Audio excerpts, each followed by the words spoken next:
Ayun, nasama na lahat yung kasoy. Wala na.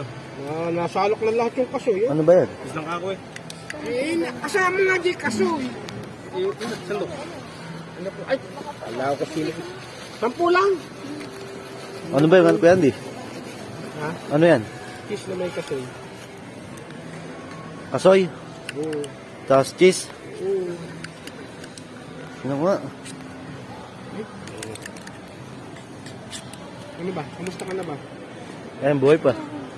Buntis na? Ay, ano ba? Buntis Ano ba? Mabubuntis ba yan? Wala naman na ng asawa. Paano mabubuntis? Meron yung asawa. Pogi yung asawa. Ha? Mukhang ano? 10 piso lang ako. Pero halagang 30 yan. 10 piso? Ba't 30 yung sinukli sa akin? Kulang ba? 28. Kulang ba? Oo. Ayun o. 10 lang binibili ko, 30 sinukli.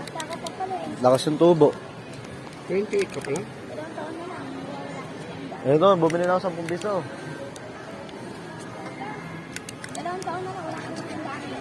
Dalawang taon na lang, mamantay na ako. 3 taon pa. Ganun ko, Diyos, nakahiya naman sa'yo. Kulang na may